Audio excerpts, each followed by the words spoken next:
warahmatullahi wabarakatuh. Halo anak-anak, selamat pagi. Bagaimana kabar kalian di rumah? Semoga kalian selalu dalam keadaan sehat walafiat ya. Baik anak-anak, di pertemuan hari ini jangan lupa kalian absen dulu di e-learning ya sebelum ikut pembelajaran ya. Jangan lupa absen, klik hadir dan submit. Biasanya kalian lupa untuk mengklik submit sehingga absennya tidak masuk. Bagaimana sudah absen? Sudah absen, marilah sebelum belajar kita berdoa terlebih dahulu agar pembelajaran hari ini bisa berjalan dengan lancar dan bermanfaat bagi kita semua. Mari kita berdoa menurut agama dan kepercayaan masing-masing. Berdoa dimulai. Doa sebelum belajar. Bismillahirrahmanirrahim. Raditu billahi rabba wa bil islami dina wa bi muhammadin nabiyya wa rasula. Rabbi zidni ilman warzuqni fahman. Artinya, kami ridho Allah sebagai Tuhanku, Islam sebagai agamaku, dan Nabi Muhammad sebagai Nabi dan Rasul. Ya Allah, tambahkanlah kepadaku ilmu dan berikanlah aku pengertian yang baik. Berdoa selesai. Baik anak-anak, di pertemuan kelima hari ini kita masih di materi bab 2, yaitu tentang pokok pikiran pembukaan Undang-Undang Dasar Negara Republik Indonesia tahun 1945. Ya, tujuan pembelajaran kita hari ini adalah yang pertama, agar kalian mengetahui apa saja hakikat dari pokok pikiran pembukaan Undang-Undang Dasar tahun 1945. Dan yang kedua adalah agar kalian bisa mengetahui apa saja arti penting dari pokok pemikiran dari pembukaan Undang-Undang Dasar tahun 1945. Ya, persiapkan alat tulisnya untuk mencatat materi yang nanti akan Ibu sampaikan ya. Silakan persiapkan alat-alat tulisnya, buku, pulpen atau pensil untuk mencatat. Sudah dipersiapkan? Baik, marilah kita masuk ke materi. Ya, di sini yang pertama ada hakikat pokok-pokok pikiran pembukaan Undang-Undang Dasar Negara Republik Indonesia tahun 1945. Ya, yang A ini pokok pikiran pertama.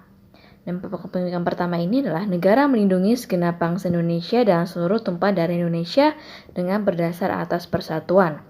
Ya, pokok pemikiran persatuan.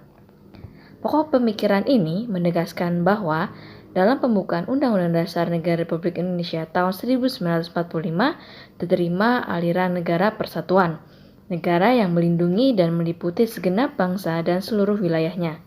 Dengan demikian, negara mengatasi segala macam paham golongan dan paham individualis. Negara menurut pengertian pembukaan UUD NRI tahun 1945 menghendaki persatuan.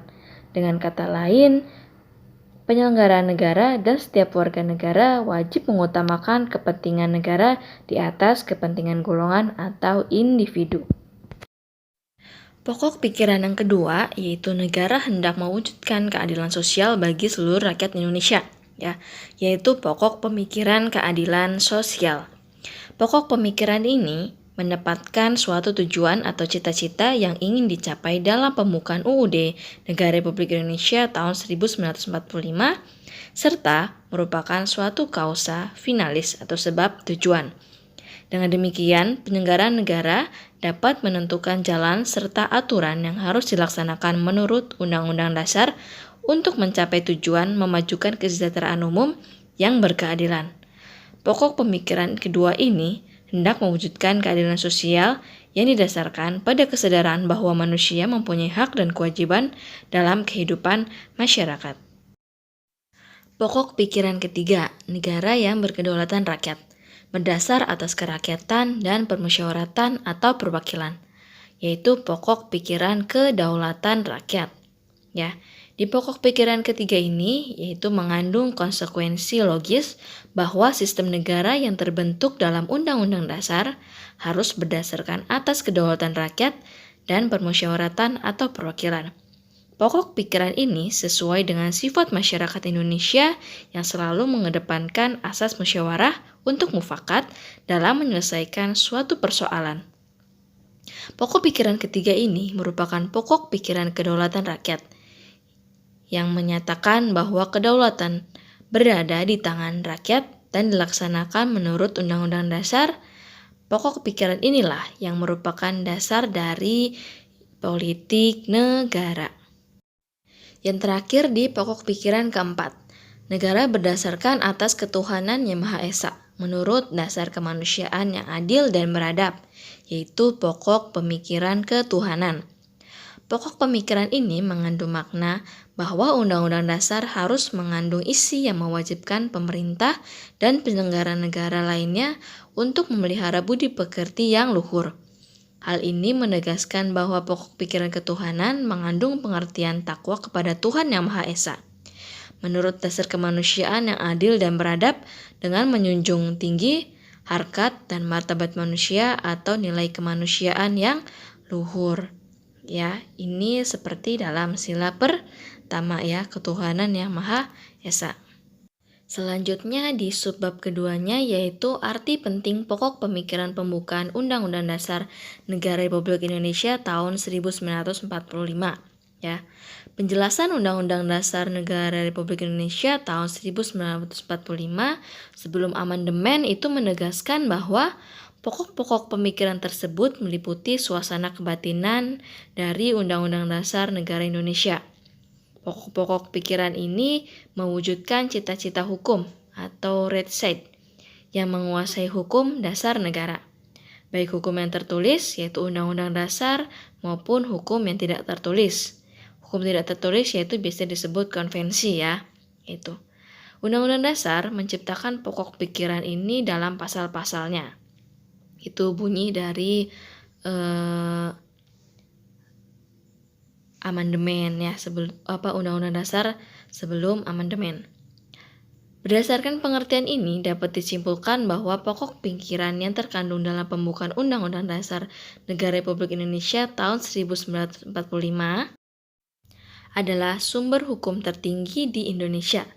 Dengan demikian, seluruh peraturan perundang-undangan di Indonesia itu harus bersumber pada pembukaan Undang-Undang Dasar Negara Republik Indonesia tahun 1945 ya, sudah Ibu jelaskan berulang-ulang kali ya, yang di dalamnya terkandung atas kerohanian negara, yaitu Pancasila. Jadi disimpulkan bahwa Undang-Undang Dasar adalah sumber hukum tertinggi ya, yang dimana semua peraturan itu harus bersumber dari pembukaan Undang-Undang Dasar Negara Republik Indonesia. Semangat pembukaan dan pasal-pasal UUD Negara Republik Indonesia tahun 1945 pada hakikatnya merupakan satu rangkaian kesatuan yang tidak dapat dipisahkan. Pokok-pokok pemikiran pembukaan Undang-Undang Dasar Negara Republik Indonesia tahun 1945 juga memiliki arti penting dalam konteks hukum dasar.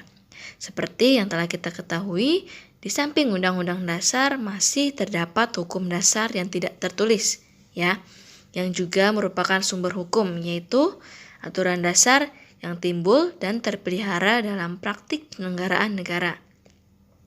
Aturan dasar tersebut yang disebut konvensi atau kebiasaan ketatanegaraan sebagai pelengkap dalam Undang-Undang Dasar ya. Jadi hukum dasar tertulis kita yaitu Undang-Undang Dasar ya yang tertulis. Kalau yang tidak tertulisnya yaitu adalah konvensi atau kebiasaan ketatanegaraan negara. Aturan dasar dalam pasal-pasal Undang-Undang Dasar Negara Republik Indonesia tahun 1945 itu merupakan perwujudan dari pokok-pokok pikiran yang terkandung dalam pembukaan Undang-Undang Dasar Negara Republik Indonesia tahun 1945 yang tidak lain adalah nilai-nilai Pancasila. Sementara itu, Pancasila sendiri memancarkan nilai-nilai luhur yang telah mampu memberikan semangat dan terpancar dengan hikmat dalam perangkat Undang-Undang Dasar Negara Republik Indonesia tahun 1945 ya. Jadi pembukaan Undang-Undang Dasar itu mengandung makna kebatinan ya. Ya, di mana terpancar hikmat dalam perangkat Undang-Undang Dasar Negara Republik Indonesia tahun 1945.